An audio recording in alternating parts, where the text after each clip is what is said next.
3, la lección 14, hemos continuado viendo acerca de la naturaleza de la ira de nuestro Dios, ¿sí? Y cómo es que la Biblia describe a la ira de Dios. Describe como una tempestad, describe como ira, como furor, como enojo, en fin, todo eso hemos visto, ¿no? Ahora veamos la lección número 15, el aborrecimiento de Dios. Mira, esto parece raro, ¿no? Aborrecimiento u odio de Dios. Porque si te pones a pensar y dices, o la manera en la que el mundo piensa acerca de Dios, es una manera romántica, ¿no? Ay, que Dios es amor, por lo tanto pensamos que amor significa permitirlo todo. Es la idea equivocada que muchos padres tienen. Ay, amo, ay, mi hijito, cuánto lo amo, pero nunca, jamás corrige. Un hijo que no es corregido desde pequeño es un hijo muy pronto a terminar muy mal. Tiene que ser corregido. Y parte del amor genuino y responsable de los padres es justamente manifestar disciplina. Y en esa disciplina, pues la corrección, ¿no? Así que, pero el mundo tiene la idea de que Dios es amor, es decir, que puede permitir todo y que Él no va a obrar en contra del pecador. De alguna manera lo va a perdonar, pero eso no es lo que las Escrituras dicen. Las Escrituras muestran que Dios responde frente al pecador y la manera de responder, un poquito más para acá, vente más para acá para poder verle a la hermana, ven más acá, ven más acá, ven más acá, ven. Ahora sí le voy a poder ver. Ahora sí te veo, hermanita. A ver si duerme. No. Y la manera en cómo responde Dios es, pues, con aborrecimiento y odio, decíamos, ¿sí? Eso es la manera bíblica como nuestro Dios responde. Vamos a poner por acá.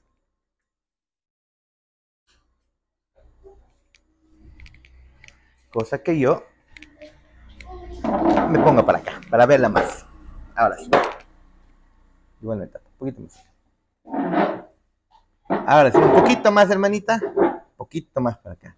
Un poquito más, poquito más. Ahí está, excelente. Ahora sí. Entonces, leamos nuestro material para luego hacer los comentarios respectivos, ¿sí? Leamos juntos, por favor.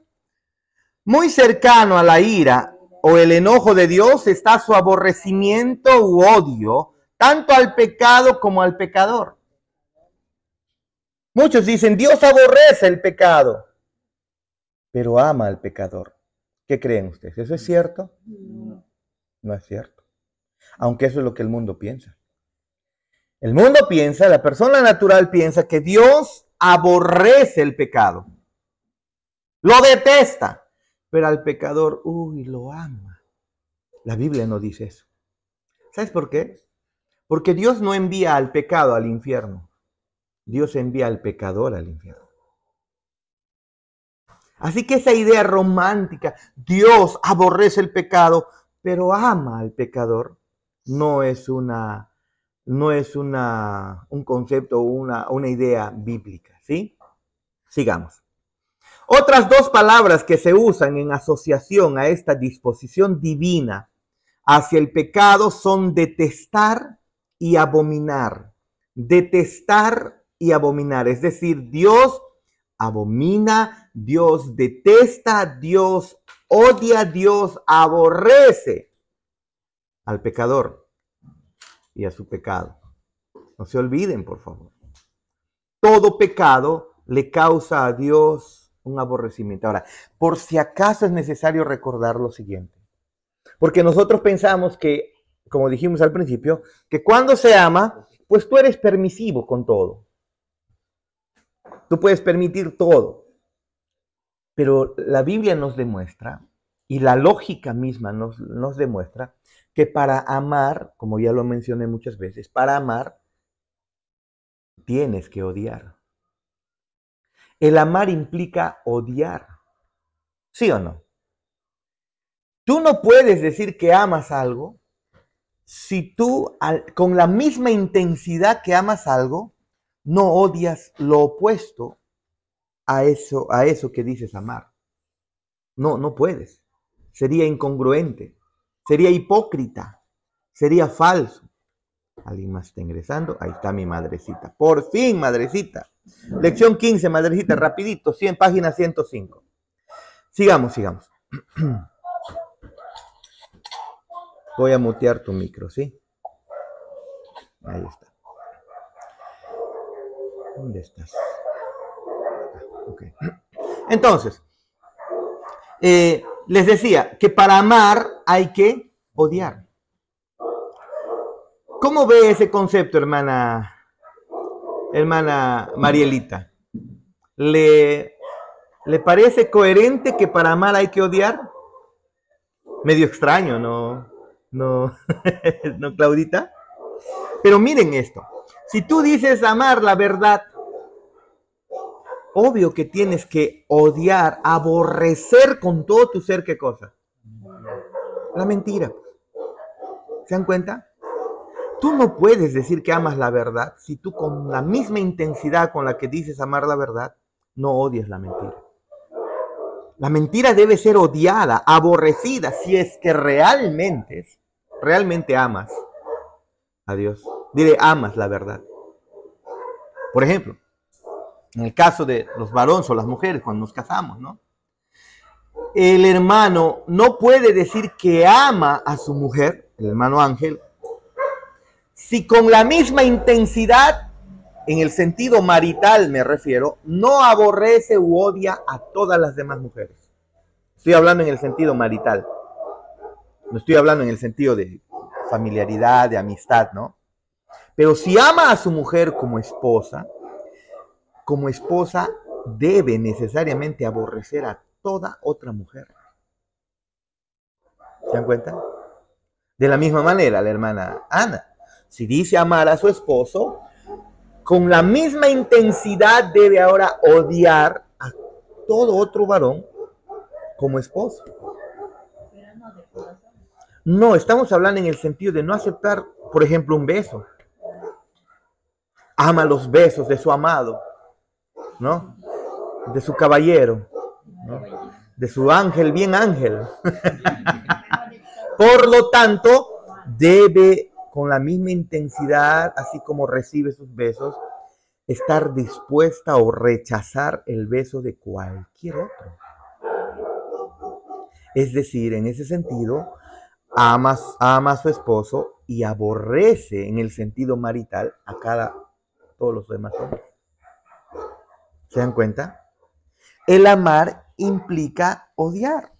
Si tú dices amar la fidelidad, obviamente debes aborrecer la infidelidad. ¿Ve? Si amas la obediencia, obvio que no puedes pasar por alto la desobediencia en tus hijos. Tienes que aborrecer la desobediencia y aplicar una reprimenda cuando los hijos están desobedeciendo. El día de hoy yo le levanté la voz a Yoy, ¿no? Fuerte. Yoy, por favor. Y ella se asustó. Pero mi esposa ya me había entendido. Ella sabía que yo lo estaba haciendo de manera intencional para que Yoy pueda entender que como papá no siempre voy a estar solamente chocho, aceptando incluso, qué sé yo, que los platos por aquí, o no solamente con Yada, con Yoy, con Yocho, con todos, ¿no? Que en casa no pueda haber algo, no pueda haber un orden, ¿no? Tengo que, Joy, por favor, ¿no?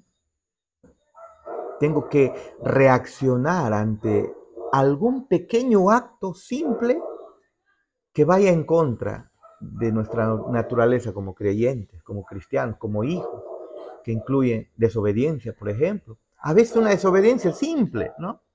Tú le dices a un hijo, a ver, por favor, ya, lavar los platos. ¡Ya! No, la desobediencia tardía, la obediencia tardía, la desobediencia demorada es desobediencia al final. Es al instante, una vez que, pero ya lo hice, no, pero la actitud como es. Todo eso tenemos que cuidar. Si amamos la obediencia, debemos aborrecer la desobediencia, la desobediencia. Si amamos la santidad, entonces de Dios que ama la santidad, odia y aborrece aquello que no es santo, aquello que es pecaminoso. Ahora te das cuenta, creo una vez más, porque muchas veces hemos hablado de esto, que amar implica odiar. ¿Sí o no? Y ahora entiendes que Dios es amor. Ah, pero lógicamente si Dios es amor y Dios ama, Dios odia y aborrece. ¿Qué cosa? El pecado. Y no solamente eso. Si Dios ama la santidad, Dios aborrece todo aquello que no es santo. Y el hombre no lo es. El hombre pecador no arrepentido no lo es. Por lo tanto, ¿cuál es la disposición natural y lógica de parte de Dios un ser santo y justo, para un pecador, Mariela? La disposición lógica, ¿cuál es? Odiarlo. Así no lo ve el mundo, ¿no? ¿Se dan cuenta? A ver, hasta ahí. ¿Algún comentario que alguien quisiera hacer? De repente algo que no está del todo claro. Hermano Ángel, hermana María. Fuerte, fuerte, para que puedan hablar. En todo esto que estamos diciendo, realmente no odiamos al pecado, amamos. Esa es la verdad. Esa es la verdad. Todavía este cuerpo de muerte no ha llegado al punto de aborrecer al pecado como Dios lo hace. Pero hay una diferencia, hermosa. Somos pecadores perdonados. Esa es la diferencia. Pero no es licencia para que nosotros vayamos, ya soy pecador. Aquel que piensa que es un pecador perdonado y continúa con lo mismo, obviamente no ha sido perdonado. No significa que no fallamos, pero en ese caminar, en ese fallar, nuestro corazón le duele las faltas y hace todo lo posible por corregirse. ¿Amén? Sigamos. Una declaración popular que se usa con frecuencia en el cristianismo contemporáneo es: Dios odia el pecado, pero ama al pecador. Aunque en un sentido esta declaración es verdadera, claro que sí, también es muy engañosa porque solo muestra un lado de la moneda. Dice una verdad a medias. Es cierto que Dios sí ama al pecador. Lo ama en el sentido del amor benevolente. Ya hemos explicado de los tipos de amor o de los aspectos del amor de Dios. Dios es amor, pero el mundo cuando piensa en el amor de Dios piensa en un amor complaciente. Y no, lo que el mundo piensa que es amor complaciente, en realidad es amor benevolente. Es decir, Dios ama bondadosamente a todo el mundo, inclusive al pecador. Claro que lo ama. Por eso es que el pecador a veces se sana, prospera, le va bien. A narcotraficantes, asesinos, terminan teniendo buenas familias. Porque en la bondad general de nuestro Dios, Dios hace salir su sol sobre justos y pecadores. Llueve para malos, llueve para buenos. ¿Se dan cuenta? Dios es bueno en ese sentido, sostiene todo el universo. Hay una disposición benevolente de parte de Dios para con todo el mundo. Pero el amor complaciente, ese amor en el cual Dios dice, mira a Claudia y dice, todo lo que Claudia hace me complace. No, Dios no lo tiene, si es que Claudia no está en Cristo. Ese amor solamente es para su Hijo Jesús. Y para todos aquellos que están en Jesús, en Cristo, es decir, los que se han arrepentido y han creído en su sacrificio. A ellos Dios los ama complacientemente, a pesar de que Claudia todavía falle. ¿Me dejo entender, no? O sea, en un sentido es cierto, Dios sí ama a todo el mundo. Pero con un amor complaciente, no. Si vamos a ver el amor complaciente, no, Dios no ama complacientemente a todo el mundo, Dios lo aborrece. Aborrece. Como decíamos con la hermana, mira, el hermano Ángel, ¿ama a sus compañeras de trabajo? Claro que sí, con un amor fraternal. ¿Ama a las hermanas de la iglesia? La hermana Ana, ¿ama a los hermanos de la iglesia? ¿Me ama a mí? Al amarme no está siendo infiel. ¿Sí o no? Me está amando con un amor general, un amor fraternal. Pero hay un amor que ella tiene que es solamente para su esposo. Y hay un amor que su esposo tiene para con ella, que solamente es para ella. No se lo da a nadie más. De la misma manera, tal vez no es una ilustración o un ejemplo completamente perfecto, porque estamos tratando con un Dios increíble, ¿no? Pero Dios, de manera general, ama a todo el mundo y busca el bien de todo el mundo. Pero de un amor complaciente, no lo tiene al hombre. En ese sentido, Dios aborrece al pecador y lo va a castigar y lo va a juzgar. ¿Me dejo entender? Hay un sentido real, sigamos. Hay un sentido real en el que Dios ama al pecador y es benevolente para con él. Sin embargo, hay otro sentido igualmente real en el que el pecador es el objeto de la ira, del santo disgusto, de la abominación y del aborrecimiento y odio de Dios. Ama a todo el mundo de manera general, pero de manera complaciente, no. Dios reacciona ante el pecador como lo que es. El pecador se ha convertido en el objeto de la ira de Dios, de un Dios santo, pero que manifiesta un santo disgusto, de un Dios que aborrece la inmundicia, por lo tanto, detesta, le es asqueroso, abominable. Y Dios odia al hombre. ¿Lo veían así? Marielita. Es que recuerden, afuera, cuando no acogemos las escrituras y no la estudiamos como debe ser, solamente cogemos, ¿no? Ay, que Dios es amor. Sonríe, Dios te ama. Son mensajes engañosos. Por lo tanto, el borracho saliendo después de repente del bautismo católico, vamos a la fiesta a meterse una borrachera. Señor, bendice a mi hijo que se ha bautizado, pero después ahora déjame hacer conmigo lo que da la gana. Una santa perdición de una semana. ¿Sí o no? En los matrimonios igual. Qué sé yo, en tantas cosas. Puedes pasar por la catedral y, Señor, bendíceme, pero a mi vida no te metas. Guiar mi vida ni se te ocurra. Solo bendíceme. ¿Sí o no? Puedes tomar la decisión alejado de la voluntad de Dios. Deciden en qué trabajo, deciden qué relación iniciar, qué negocios hacer, sin ni siquiera, en primer lugar, buscar la dirección de Dios.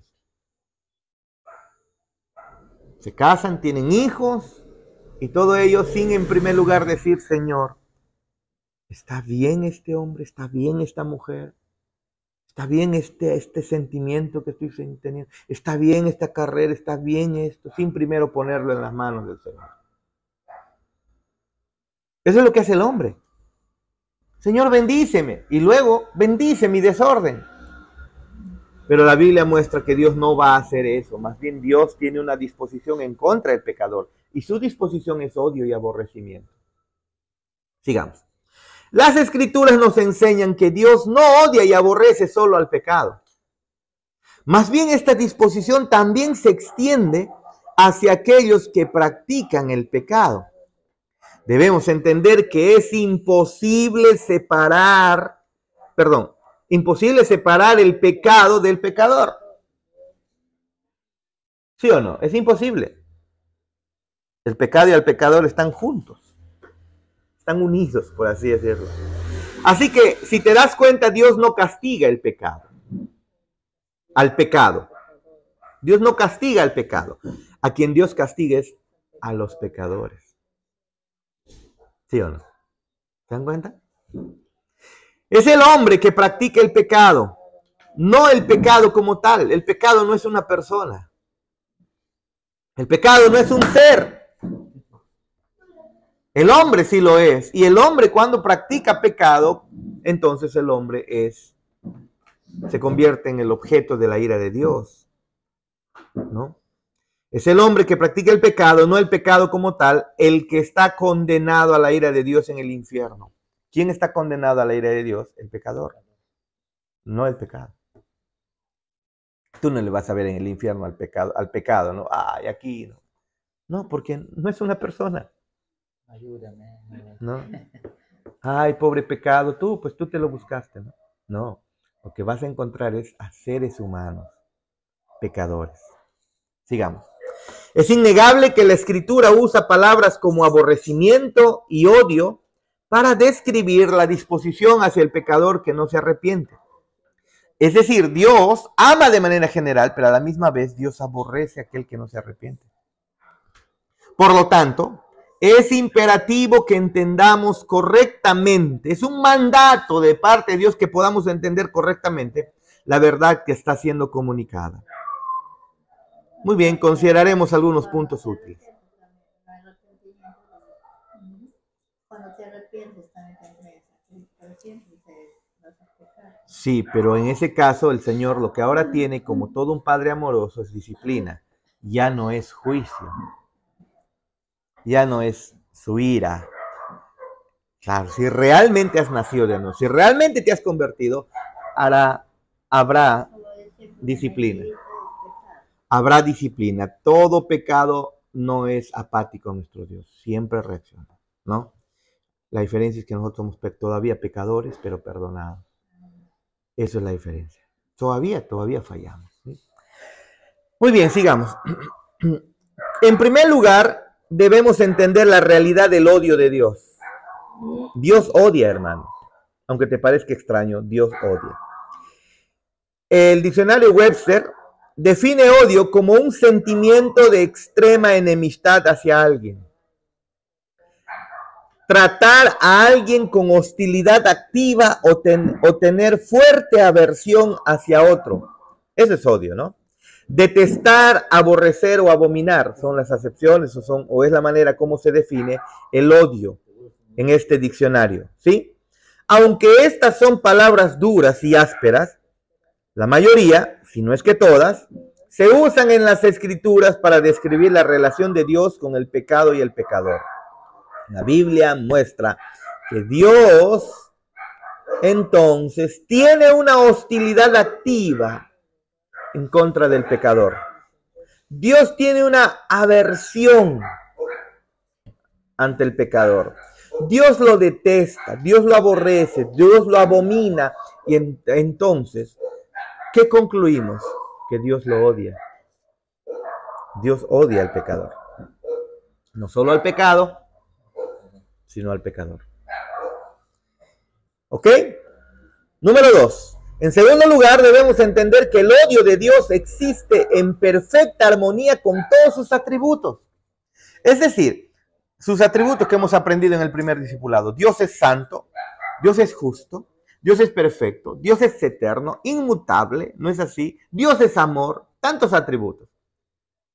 Pero la ira de Dios o el enojo de Dios o el aborrecimiento de Dios existe sin mancillar la santidad de Dios, sin opacar la santidad, sin ir en contra de su santidad.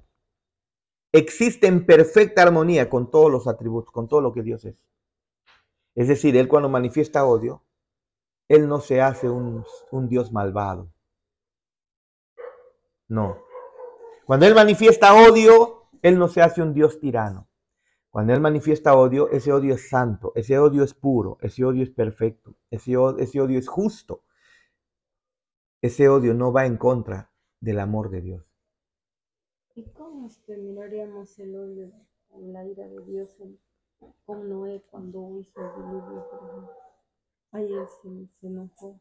Claro, pero recuerda que en la historia de las Escrituras es la historia de la redención, ¿no es así? Y en esa historia, pues lo pudiéramos resumirlo de la siguiente manera. Dios crea, todo lo que crea, ha creado para la gloria de su nombre, incluyendo el hombre. Lo ha creado al hombre para que el hombre pueda ser también un reflejo de lo que es Dios, un Dios misericordioso, un Dios santo, un Dios perfecto, un Dios todopoderoso. La creación lo demuestra. Pero cuando el hombre cae en pecado, ¿no? Aunque hemos aprendido que dentro del decreto de Dios eso estaba establecido así, ¿no? Que iba a ocurrir la caída. Pero cuando el hombre peca, su pecado, el hombre lo hace de manera independiente, ¿no? No es que como un robot fue incitado a pecar. Él voluntariamente peca, falla, quebranta la ley de Dios, quebranta el mandato de Dios, la palabra de Dios, la voluntad de Dios. Y entonces el hombre cae en un estado de muerte espiritual que aprendemos. ¿Ok? Dios nos va a demostrar desde ese momento que el pecado es tan dañino que ha dañado a cada ser humano. Y entonces avanza la humanidad, nacen los dos primeros hijos y vemos los efectos del pecado. El mayor mata al menor. Caín mata a Abel. Continúa, le nace un nuevo hijo, o muchos hijos, pero especialmente otro hijo especial a Adán y Eva, Set. Y ahora comienza toda una generación que nos muestra Génesis. Y podemos encontrar que la maldad del hombre se ha multiplicado. ¿Sí o no? Se multiplicó. Y Dios dice entonces, le dolió en el corazón, le duele en el corazón que el hombre esté en ese estado, en esa condición. Cuando dice que se arrepiente Dios de haber creado al hombre, no es un arrepentimiento como el tuyo y el mío, de que no sabíamos qué iba a pasar y ocurrió y, ay, no hubiera hecho esto. No, no, no. Es angustia, es dolor. Porque Dios no es apático, no es un arrepentimiento de que, ay, no, ya metí la pata, ¿no? No es eso, sino que es un dolor en el corazón.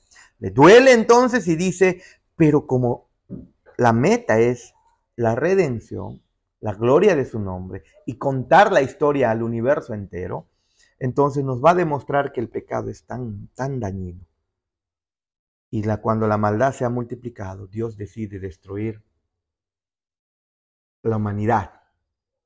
Él sabía que la humanidad ya estaba condenada a muerte por su pecado, que no tenía solución excepto de Cristo, excepto hasta que alguien lo redima, o que la segunda persona de la Trinidad, Cristo, lo redima, ¿no?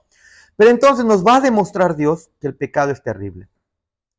Va a comenzar una nueva humanidad y solamente deja a Noé, un hombre justo, dice la Escritura, ¿no? Un hombre justo.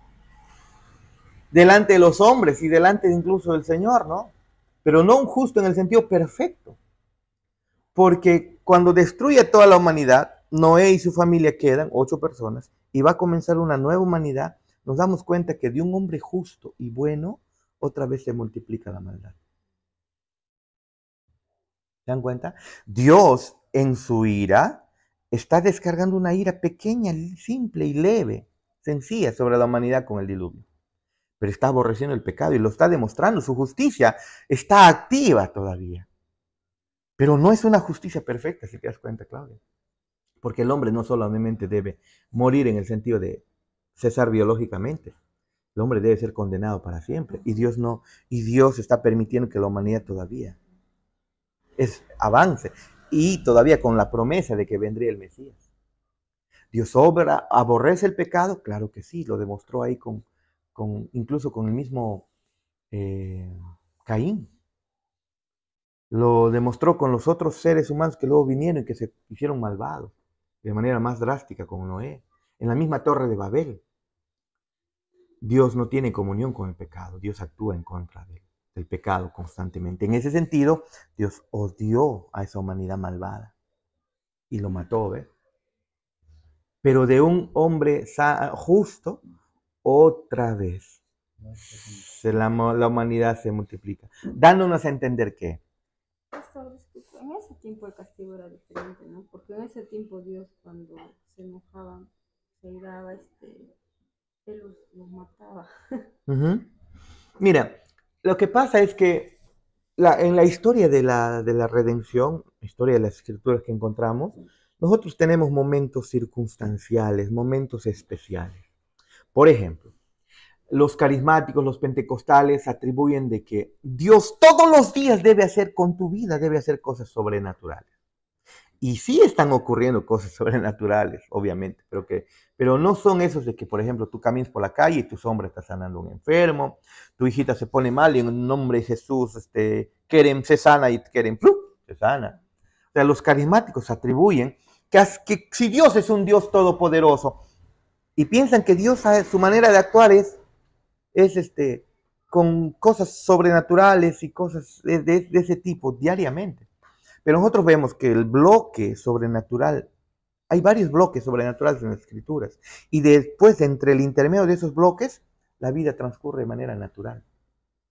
El primer bloque sobrenatural de Dios, por así decirlo, impresionante, de poder, llamémosle de operación de su poder increíble, la creación. La encontramos en Génesis. Después de eso, ¿qué otro poder sobrenatural podemos ver? Hasta, ¿saben cuándo? Poquitos, aislados, chiquititos, sencillos en la historia de Abraham, de Isaac, Jacob, pequeños, pero bien sencillos. Hasta que llegamos a Moisés. Con Moisés se ve otro grupo, pero después de ¿cuántos años? Cientos y cientos y cientos de años que no hubo eso. Llegamos a Moisés y con Moisés se da otro grupo, una etapa, un periodo de tiempo en el que el poder sobrenatural, porque Dios en realidad sobrenaturalmente está actuando diariamente, pero de manera más visible, de manera como que el hombre lo ve como actos sobrenaturales con el tiempo de Moisés. ¿Te das cuenta? ¿Te das cuenta? Pero eso se dio solamente ¿dónde? Éxodo. Pequeños chispazos en Levítico. Y Éxodo, especialmente cuando Dios manda las plagas y después sostiene a su pueblo. Luego, en Números, Deuteronomio, son pequeños, no están todos los días en esos 40 años viviendo de manera con esas cosas. ¿Te das cuenta? Después hay periodos pequeños con los profetas, que no son diarios. Y el más grande periodo sobrenatural, o después en el Antiguo Testamento cesan esas manifestaciones y ahora viene un nuevo periodo, Nuevo Testamento, con Jesús. Y luego con los apóstoles. Para luego, después que la Biblia queda escrita, el poder sobrenatural a través de los discípulos, los apóstoles, merma, decae hasta ahorita. ¿Se dan cuenta? Hasta ahorita. Entonces Dios no opera de la misma manera siempre. Y cuando tú me dices, si Dios en el Antiguo Testamento operaba no, es que tiene esos momentos. En ese momento, en el libro de los Hechos, por ejemplo, cuando se les ocurrió a Ananías y Zafira, mentir a Pedro, murieron, perece. Estos Ananías y Zafira vendieron su propiedad y en vez de quedarse con el dinero, si se quedaban con el íntegro del dinero, no pasaba nada. Bueno, Señor, vendí mi heredad, y todo el mundo lo sabe, no voy a dar nada, no hay problema. Pero ¿qué hicieron estos? Quisieron imitar lo que están haciendo los demás. Y mintieron. Y dijeron, los demás estaban trayendo toda su propiedad, ¿no? Muchos están trayendo toda su propiedad y se lo daban. Pero estos quisieron hacer ver que están vendiendo su propiedad y todo lo traen delante, ahí en la iglesia, pues, ¿no? Y total habían, creo que dividido una parte. Esa mentira les costó la muerte. Pregunta. Aquí Pedro es como un pastor en esa iglesia, y es más es el apóstol. Lo mintieron y murieron. ¿Alguna vez ustedes me han mentido? ¿Alguna vez me habrán mentido? ¿Y has visto tu clase de discipulado? Ah, sí, pastor, ¿no? Sí. ¿Y cómo están vivos? No tiene nada que ver que sea Pedro, sino es el momento circunstancial.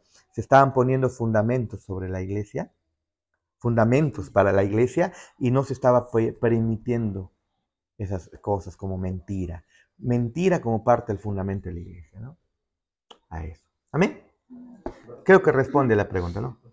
Dime. En todas las clases de este nuevo discípulo que estamos llevando, en todas las clases que estoy pensando en Juan 3:16. Porque de tal manera amó Dios al mundo. ¿Ya? Y ahí está dando la vuelta. ¿Ya? Si bien cierto hemos aprendido también esto, ¿no? ¿A qué se refiere cuando habla del mundo, ¿no? ¿Ya? Pero ahí estoy. Porque... Y está bien. Y habla en los tres seguidos versículos, ¿no? Que dice, porque de tal manera amó Dios al mundo, dice, ¿no? Que ha dado a su Hijo unigénito para que todo aquel que en él cree no se pierda, mas tenga vida eterna. Porque no envió Dios a su Hijo al mundo para condenar al mundo, sino que para que el mundo sea salvo por él. Ujú. El que en él cree, dice, no es condenado, pero el que no cree ya ha sido condenado, Ujú. porque no ha creído en el nombre del unigénito Hijo de Dios. Justamente esta parte es que nos han, o incidían, o no sé cómo hasta ahora seguirán incidiendo en estudios de otra doctrina que hemos dejado, ¿no? Ya, Ahí centrado. ya. Entonces no estábamos viendo o conociendo, estudiando lo que es la soberanía de Dios, ¿no? Ujú. O la predestinación, todo eso en ese tiempo no sabía. Ya. Y en eso, pues, ¿no? Que le vuelvo a decir, cuando estamos estudiando todo esto, ahí está mi mente. Este versículo estoy, ¿no? Ujú. Esa es mi participación. Mire, Dios, hay en el texto dice, porque de tal manera amó Dios al mundo, que ha dado a su Hijo unigénito, para que todo aquel que en él crea no se pierda. Amó al mundo, pero ahí está una condición. Lo amó de tal manera que entregó a su Hijo, pero solo los que creen son salvos. ¿Se dan cuenta? Solo los que creen son salvos. Los que no creen, claramente el texto dice, son condenados. Y son condenados no solamente de manera pasiva, ¿no? Ay, no creyeron, ya no voy a ver y solitos se van a condenar. No, la Biblia muestra que su odio es activo hacia aquellos, es activo hacia aquellos que no se arrepienten. Claro, Dios quiere, la Biblia dice que Dios quiere que todos vengan al arrepentimiento y que nadie se pierda. La Biblia dice eso. Eso es su deseo. Pero la Biblia muestra que hay muchos que se están perdiendo, porque no todos se están salvando. Eso es evidente. ¿Amén? Amén. Si no, no habría infierno. Pues. Creo que la Iglesia Católica cree el universalismo, ¿no? Claro, creen en el universalismo. ¿Qué significa? Que Dios de alguna manera salvará a todo el mundo, y entonces ahí inventaron doctrinas como el purgatorio, ¿no? Las misas para poder sacar a tu almita de su sufrimiento y de tantas almitas ya pues, llegan al cielo, ¿no? O sea, todo el mundo se va a salvar, no importa, sea lo que sea. Ay, no, sí, mi mamita, mi papito es un ángel en el cielo y me cuida, ¿no? La Biblia no dice eso. La Biblia dice que si no están en Cristo, ay, mamacita, están condenados instantáneamente, ni bien murieron, esperando la resurrección de sus cuerpos para que sus cuerpos se unan al sufrimiento ahora de cuerpo también. No solamente es el espíritu, sino el cuerpo resucitado que se unirá al espíritu en condenación eterna. Eso es lo que la Biblia muestra. ¿Sí? Sigamos, por favor. Vamos bien, ¿no? Entonces, en segundo lugar, debemos entender que el odio de Dios existe en perfecta armonía con todos sus atributos. Contrario al odio del hombre, el odio de Dios es santo y justo. De hecho, el aborrecimiento de Dios hacia el mal y hacia aquellos que lo practican es el resultado de su santidad, es el resultado de su justicia, es el resultado de su amor, en realidad, ¿ve? Claro, pues, porque Dios es santo, es que Dios aborrece el pecado. Porque Dios es justo, es que Dios aborrece el pecado. Y porque Dios es amor, es que aborrece el pecado. Yo les dije, para amar hay que odiar. Creo que eso sí se entiende, ¿no? Si no está bien claro, por favor, pregunten, ¿sí? La idea romántica de amar en el sentido de ser permisivo no es. Practícalo con tus hijos y te vas a llevar serios problemas. Practica con tus hijos siendo permisivo de todo y vas a ganarte serios problemas. A mí mi mamá no me permitía, bueno, aunque no, de repente no fue una crianza perfecta, porque también me portaba mal, pero sí que me caía la disciplina y bien dado. Y eso creo que hizo que al menos en mi barrio donde he crecido, nadie ha podido decir que Jarvis ha sido un delincuente, un malcriado, una persona de mal vivir. Cada que pasaba por mi barrio, las personas siempre nos han saludado con respeto. Incluso ahora que volvemos. Nadie puede decir que se ha metido en un negocio ilícito o ha estado caminando de manera equivocada, ¿no? Porque dentro de del amor que tenía mi mamá estaba pues la disciplina de no verme como mis vecinos, como muchos de mis vecinos. Y nuestro Dios es así, ¿no? Nos ama y obviamente nos va a corregir, nos va a disciplinar. Pero dentro del amor está la corrección. Y cuando amas, como les dije, también odias. Sigamos. De hecho, el aborrecimiento de Dios hacia el mal y hacia aquellos que lo practican es el resultado de su santidad, de su justicia y de su amor. Dios ama todo lo que es recto y bueno con la mayor intensidad. De manera correspondiente, odia todo lo que es perverso y malvado con igual intensidad. Si ama la vida, si tú dices amar a la vida, debes odiar y aborrecer el aborto. ¿Ve? Si amas la justicia, debes odiar ¿qué cosa? La injusticia. Para que una vez más quede claro, amar implica odiar. No te olvides. Ahora, no estoy hablando de un odio que te lleva al resentimiento, ¿no? Maldito, no de esa manera. Estoy hablando de tu actitud para con la obediencia y cómo debe incomodarte la desobediencia para que lo puedas corregir. ¿Ve? Recordando que también cuánto de nosotros somos todavía desobedientes delante del Señor. Considera esta verdad, somos criaturas caídas. Sin embargo, cuando leemos del holocausto de la Alemania nazi, no podemos permanecer neutrales. Aborrecemos el holocausto nazi, ¿sí o no? Lo que hicieron contra los judíos, ¿no? Nos quema una indignación, abominación y aborrecimiento justo. Nos nace la justicia, o sea, se nos manifiesta la justicia en ese momento, ¿no? El sentido de justicia. No solo contra los horrendos crímenes que se cometieron, sino contra aquellos que los cometieron. Qué despiadado Hitler, ¿no? Pudiéramos decir, qué hombre tan cruel, qué malvado, matar a tanta gente inocente, asfixiados, torturados, ejecutados, y muchos de ellos los enterraban vivos. Pasaban los tractores y levantaban cuerpos vivos, agonizantes, los vivos los pasaban, los levantaban y los metían a fosas comunes, y vivos les metían fuego y arena.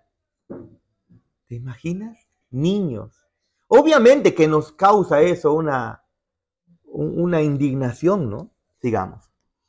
¿Cuánto más el Dios supremo, santo y justo, que considera el pecado infinitamente malvado, aborrecerá e incluso abominará tanto al pecado como al pecador? Piensa en eso. Cuando te enteras que un niño de 5, 6, 7 años, de 3 años, está haciendo, ahí hermanita María, ahorita. Está haciendo, ahorita vamos. Sí, dígame hermanita. No se escucha, su micro está bajito, creo. Sí, dígame, hermanita, ahora sí le escucho. Se va a cortar entre 13 minutos, pastor. Sí, ya sé. Voy a volver a hacer el link, no se preocupen. Ya, imagínense ustedes, hermanos. Imagínense ustedes que encuentran a un hombre que ha descuartizado y ha violado a una niña o un niño de 2 años, de 3 años. ¿Qué te causa? Pero espérate.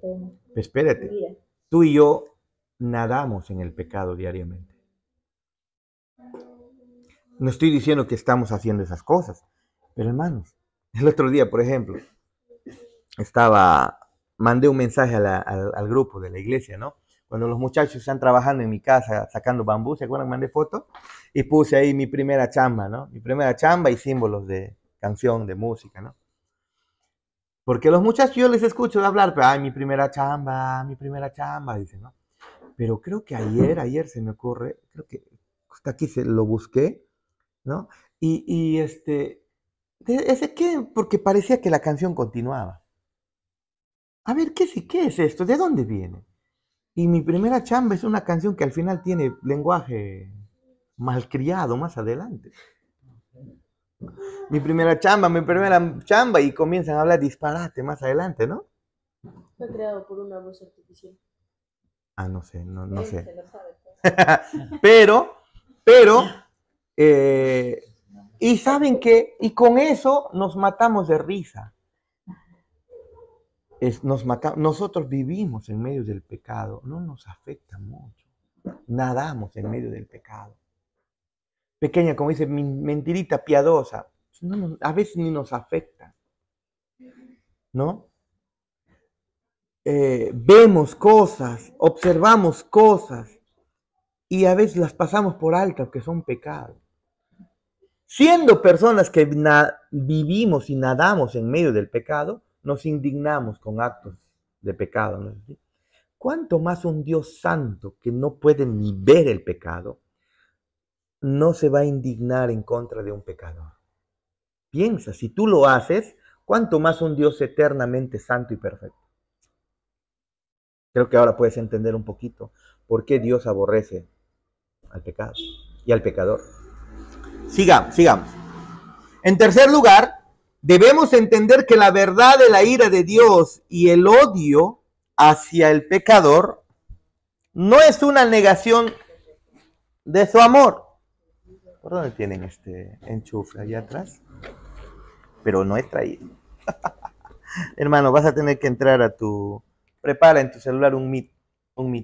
En tu celular. Prepara un código Meet para que envíes al grupo. Préstame, porque se va a apagar mi laptop. Si tienes cargador para HP, sería genial. ¿Para HP tienes? Este es HP. No, entonces no se va a dar. O si no, trae tu laptop para ahí abrir un enlace.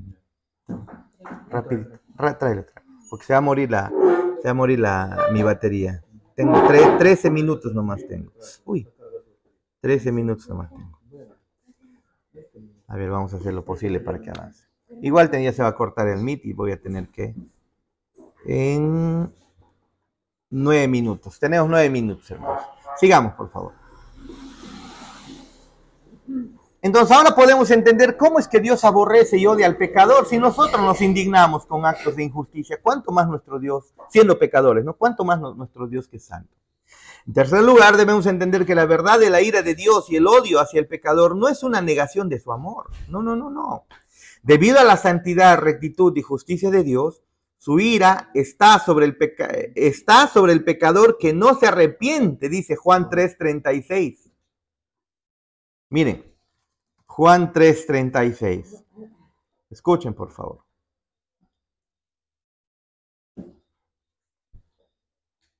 Dice lo siguiente. El que cree en el Hijo tiene vida eterna. ¿Qué más? Pero el que rehúsa creer al Hijo no verá la vida, sino que la ira de Dios está sobre él. Está sobre él. ¿Ve? Entonces, Dios está airado contra el impío todos los días, nos dice Salmo 7:11. Dios está enojado contra el pecador todos los días, dice, ¿no? Y odia a todos los que hacen iniquidad. Dios odia a todos los que hacen iniquidad. Salmo 5:5. Estos son textos de las Escrituras, hermanos. O sea, no vayan a pensar que estamos inventando. Ya sé. ¿Por dónde se prende? Como los mormones. ¿Dónde se prende, hermano? Fu Manchu. Ah, ve. Como una tecla era, ¿no? Sí. Estoy buscando un botón como el mío. A ver, un ratito, hermanos. Vamos a entrar. Sigamos. Entonces, sin embargo, su amor es de tal naturaleza que Él es capaz de ser benevolente, lleno de gracia, misericordioso para aquellos que son el mismo objeto de su odio. O sea, Dios aborrece al pecador, pero miren, lo aborrece, pero entregó a Cristo su Hijo para salvarlo. ¿No? Al pecador, a quien es el objeto de su ira.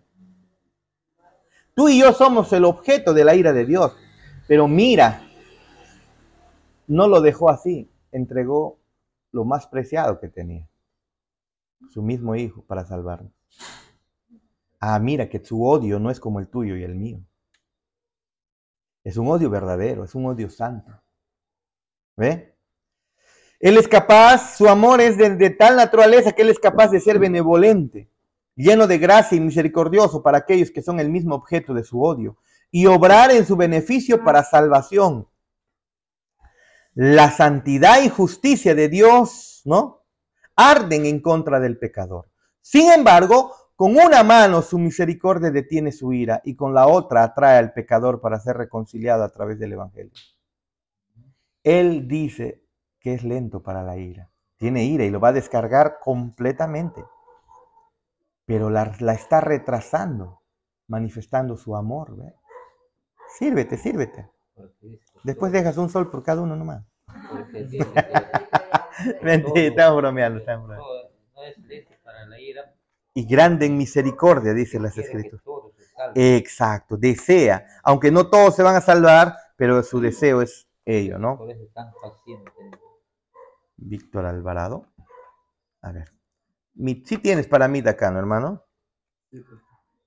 ¿Sí? Pero no me aparece. Meet Google.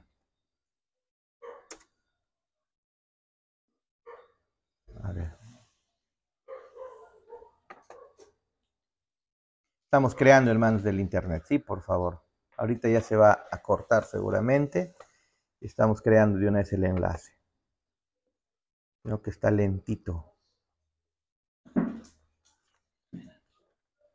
A ver, continuemos entonces. Continuemos. En cuarto lugar, debemos entender que el odio de Dios tendrá una manifestación final. Aunque la misericordia de Dios detiene su ira y extiende una rama de olivo de paz para el pecador, llegará un tiempo en el que Él retirará su oferta y la reconciliación ya no será posible. Eso ocurre de dos maneras. Cuando el hombre muere, que puede ser en cualquier momento, o cuando Cristo vuelva. ¿Sí? En ese momento, todo lo que quedará para el pecador que no se arrepiente será la terrible manifestación de la ira y el santo odio de Dios contra el impío. Su oferta de misericordia habrá terminado. ¿No? Los hombres pecadores, perdón, ¿dónde estamos? En ese momento, todo lo que quedará para el pecador que no se arrepiente será la terrible manifestación de la ira y el santo odio de Dios contra el impío. Los hombres pecadores deberían considerar esta verdad con temor y temblor. Esa es la verdad, amados hermanos. Esa es la realidad. De esto predicaba el Juan el Bautista, ¿no? Claro, Juan el Bautista cuando comenzó a predicar dijo, arrepentíos porque el reino de los cielos se ha acercado. Pero ¿por qué te llama arrepentimiento? Porque lo necesitas. Porque sin arrepentimiento no puede Dios. El arrepentimiento implica que tú entiendes tu condición como pecador y la santidad de nuestro Dios y su juicio y su ira, su juicio justo, su condena santa sobre tu vida y que es terrible. Eso lo entiende y entonces corre a los brazos de Dios. No quiere cargar, hermano, esto. Lento, creo que es por el internet o no sé qué. ¿Está con internet? Lento, está dando la vuelta. De repente no está conectado al internet. Sí está conectado, solo que Ángel 2.4 está. Sí está conectado, sino que está. La red está chiquitita, bajita. Avancemos mientras. Si se apaga, con el celular de repente lo hacemos. ¿Sí? Salmo 5, por favor. Y ya está a punto de morir mi laptop.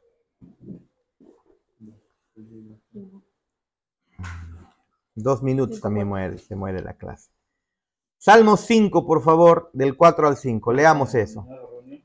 Sí. Sí, nueva. Crear. Oh, préstame. Ahí es, y así abrió genial, yo lo hago. Préstame, perdón. Iniciar una reunión instantánea. Esto vamos a poner.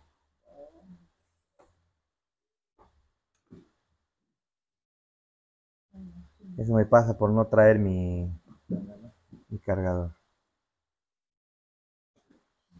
Vamos, a ver, léale en Lima, por favor, hermana María Enciso, lea el texto antes que se corte.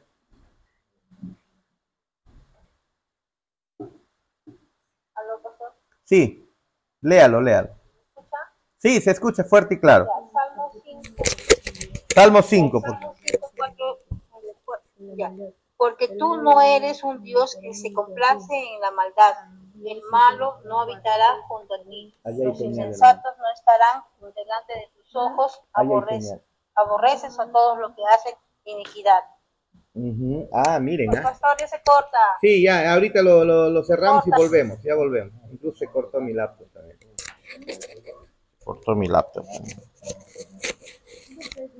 Un celular, si no. Con tu celular nomás, hermano. Préstame tu celular. ¿Pero tienes Meet ahí? Ah, ya. Préstame.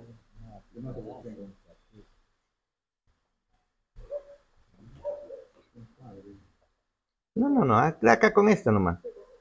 No se preocupe. Ahorita lo nueva. Ahora se ve. Copiar. Unirse a la reunión.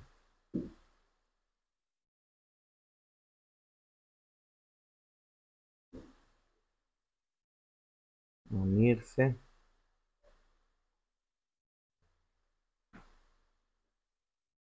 Te llevaré en el carro, Claudita. Ya dejas tu moto.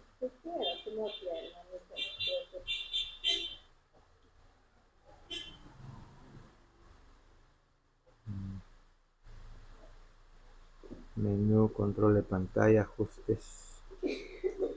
Para que todos ingresen. ¿Dónde estás? Elementos de asistencia, notificación, pulsar para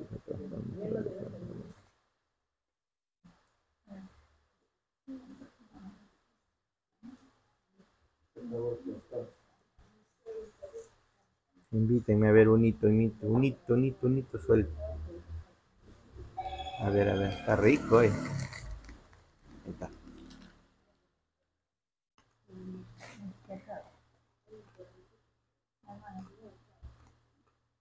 Buen negocio, hermano.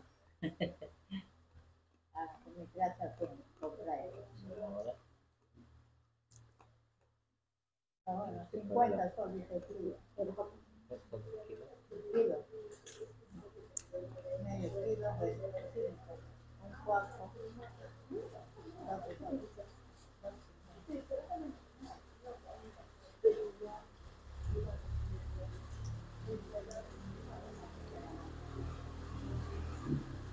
Listo. A ver.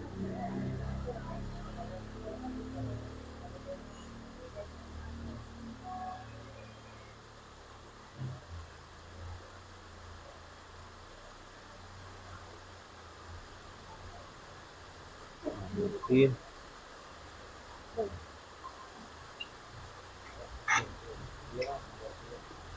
Listo, hermanita. Estamos con celular nomás. ¿Escuchan?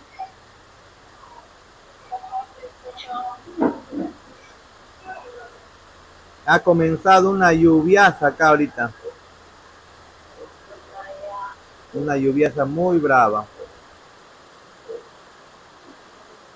Ya. Ustedes dos nomás estaban, ¿no? ¿No estaba Arby o sí? Ya, listo. A venir a recoger. Ya, listo. Continuamos. Me va, de un poquito más para leer tu material. ¿Sí? Ahí, juntos. Ok, continuamos entonces, ¿sí?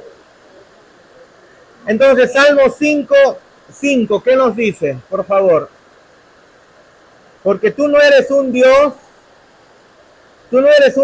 que se complace. Porque tú no eres un Dios, dice desde el 4, ¿no? Tú no eres un Dios que se complace en la maldad. El malo no habitará junto a ti. Los insensatos no estarán delante de tus ojos. aborreces a todos los que hacen iniquidad. A todos los que hacen iniquidad. Pregunta. ¿Esto está en la Biblia? Está, ¿no? El problema es que no se lee. Ese es el problema. Leamos juntos, por favor, ¿sí? Dios no se deleita en el pecado porque Él es inherente. Perdón. Dios no se deleita en el pecado porque Él es inherente, perfecta e infinitamente santo y justo. Él no puede ser tentado por el pecado, dice el Salmos 1:13. Ni puede soportar que el pecado esté en su presencia, pues es una abominación. El pecado es una abominación hacia Dios. El pecado es una abominación hacia Dios y Dios lo detesta, Dios lo aborrece. Debido a su santidad y justicia, su odio es manifestado hacia todos aquellos que practican la iniquidad. Esa es la verdad. A todos. La palabra entonces aborrece traduce el verbo hebreo sane. Este verbo y sus derivados tienen un significado básico de odiar. Expresa una actitud emocional hacia personas y cosas a las que uno se opone, detesta, desprecia y para las cuales uno desea no tener contacto ni relación. Dios, al ser completamente santo, perfectamente santo, algo que tú y yo no lo somos, yo les digo, el gran problema del ser humano de no entender el odio de Dios hacia el pecador es que nosotros nadamos en el pecado, vivimos en el pecado, vemos pecado, escuchamos pecado, nos deleitamos y nos reímos. ¿Cuántas veces hemos escuchado un chiste en el cual incluso han usado a Dios? ¿No? Los amigos. Hoy te cuento un chiste. Dice que estaba Jesús con Satanás jugando un partido. ¿Qué cosa? Y al final terminamos riéndonos. ¿Sí o no? Un chiste obsceno. Un meme obsceno. Y aunque sea... Pero ya nadamos en el pecado. Por eso es que a ti y a mí no nos disgusta tanto el pecado, porque a tu carne y a mi carne le agrada el pecado. Esa es la verdad. Nos agrada el pecado. Como creyentes, lo que ahora hacemos es tomar distancia porque ya nos incomoda al espíritu, pero a tu carne todavía. Aunque eso va creciendo, ¿no? Ahora nuestro espíritu se va fortaleciendo y vamos aborreciendo más el pecado, pero 100% no lo aborrecemos. Ya de aquí ya quisiéramos que así sea. Por eso es que no entendemos cómo es que Dios aborrece y odia al pecador, porque tú y yo vivimos. Para ti y para mí el pecado no es tan grave, porque vivimos en medio de él. En cambio, Dios es santo y perfecto. ¿Ve? Y cuando entendamos mucho más la santidad y la perfección de Dios en su santidad y su justicia, entonces también aborreceremos el pecado de la misma manera. ¿Y cuándo ocurrirá eso? Cuando seamos transformados en gloria. Sigamos, por favor.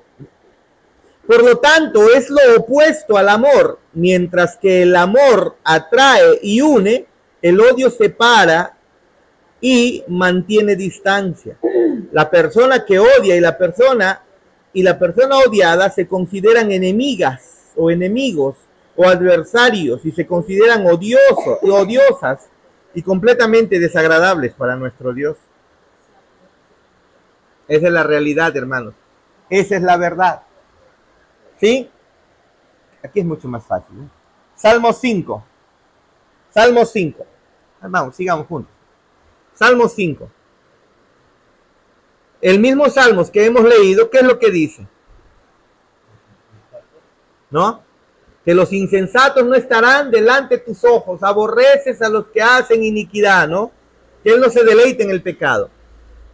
Salmo 5. Salmo 5 no es el único que confirma el odio santo de Dios en contra del pecado y el pecador, que lo practica y no se arrepiente. Vayamos al Salmos 11, 4 al 7. A ver, madrecita, Salmos 11 del 4 al 7.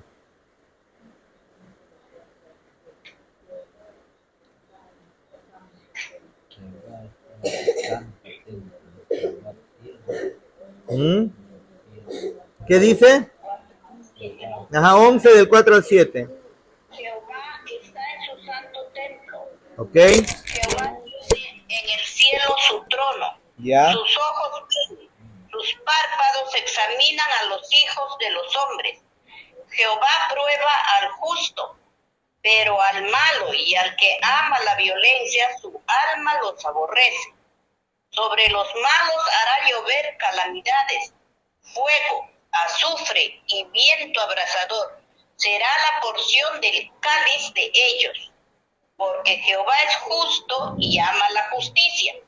El hombre recto mirará su rostro. Ah, miren ustedes, aborrece. ¿Se dan cuenta? Odia. ¿A quién? Al injusto, al pecador. ¿Se dan cuenta? Eso es lo que dice. En este Salmos es otro texto muy importante acerca del odio de Dios. ¿Qué nos enseña en este pasaje? Ahí vas a tener que escribir tus reflexiones en cada una de las siguientes porciones. Veamos, por favor, no vamos a poder terminar todo, veamos al menos una parte. Dice, Jehová está en su santo templo, Jehová tiene en el cielo su trono. Hermanos, ¿qué significa eso? Está hablando de la santidad de Dios. Su dominio, su reino, su trono no se encuentra contaminado en el reino de los hombres. Es un reino exaltado, es un reino encima del pecado del hombre. Está en los cielos, es santo. No te olvides. Aunque nuestro Dios es santo, y nos dice que Él es nuestro Padre, no te olvides el Padre Nuestro, ¿cómo comienza? ¿Qué dice el Padre Nuestro? Claro, nadie puede acercarse a Dios a no ser que sea su Padre. En ese sentido, Dios no es Padre de toda la humanidad. ¿Sí o no? No es Padre de toda la humanidad. La Biblia dice que es su enemigo, el enemigo de toda la humanidad. Padre en el sentido de crearlos, claro, ¿no? Pero Padre en el sentido de relación, no, el hombre perdió eso en el huerto del Edén. Todo ser humano es enemigo de Dios, pero si tú quieres orar a Dios, Jesús dice, di estas palabras, o mejor dicho, ora así. Padre nuestro, ¿qué significa? Que para acercarte a Dios, Él debe ser tu Padre. Para que sea tu Padre, tú debes haberte arrepentido y creído en Cristo. O sea, todo es toda una secuencia. Tú no puedes decir Padre nuestro así por así. El Padre nuestro es una oración que Dios aborrece en la boca de cualquier persona que no esté en Cristo. Padre nuestro implica que es mi Padre, pero no solamente mío, es de muchos otros. He sido insertado a una comunidad, a una familia, a una iglesia, ¿no? A la Iglesia Universal de Cristo. Pero luego la siguiente frase dice que estás ¿dónde? Aunque Él vive en nosotros, las Escrituras muestran que Él está en los cielos. ¿Qué significa? Apartado, separado, fuera de lo natural, de lo común, fuera de lo pecaminoso. Es Padre y es Santo. No te olvides de eso. Y aquí una referencia a eso está aquí en el Salmos. Jehová está en su santo templo. Jehová tiene en el cielo su trono. Es un trono santo, es un templo santo. Él habita y mora en santidad eterna y perfecta, donde no hay pecado. Por lo tanto, acercarse al pecado es terrible. Un ejemplo simple. A mí me gusta el tocosh. Me encanta el tocosh. Pero saben, no a todos. Y creo que Yada y hoy van y huelen el tocosh y hacen así. Hacen eso. A mí me gusta el tocosh. Pero hacen. No les gusta. Les hace sentir mal. Les hace sentir mal. Y de repente el tocosh a muchos sí los aceptan. Pero pregunta. Imagínate que estás caminando y te tropiezas y ¡prá! Cae tu mano sobre excremento aguacho de perro. Ni siquiera de perro, es ser humano.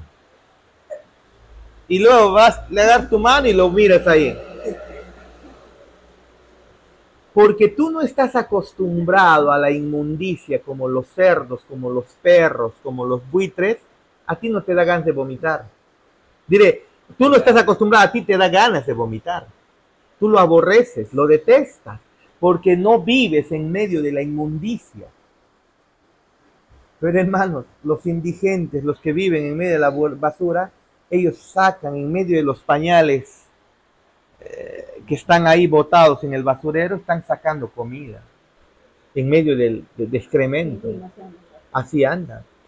¿Por qué? El asunto es dónde habitas.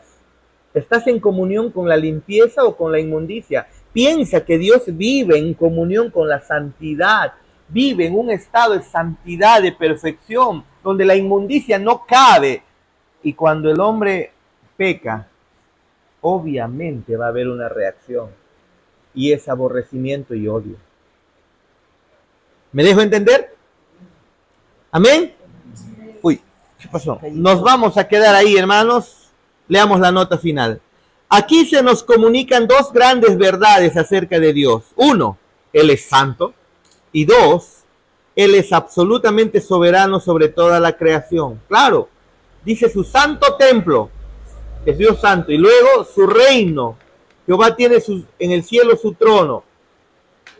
Si tiene su trono, los reyes eran soberanos sobre su territorio.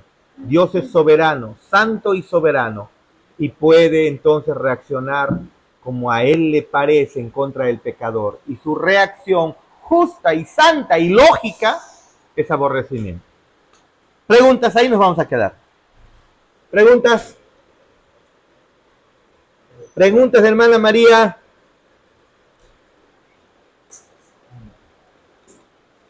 Ninguna. Madrecita.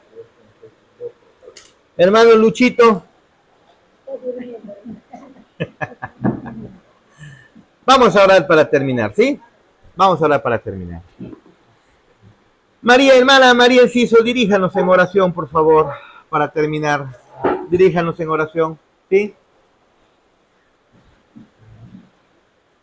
Vamos. Tiene que activar su micro. Gracias, Señor. Gracias, Padre Precioso, por este momento, por la lección que tú nos has enseñado, Señor. Gracias por tu amor, por tu gracia, por tu misericordia, Señor. Aquí sea la gloria y la honra, Señor. Seas tú, Señor, bendecido y por guardarnos y por cuidarnos, Señor, en todo momento. Amén. Esta noche, aquí sea la gloria, Señor. Amén. Amén y amén. Amén, amén. Bendiciones. Nos vemos. Despídanse. Bendiciones, pastor. Chao, chao, hermanita. Feliz cumpleaños atrasado, hermanita. Chao, chao. Chao, hermano Luchito. Ah, el hermano Luchito está ahí, ve.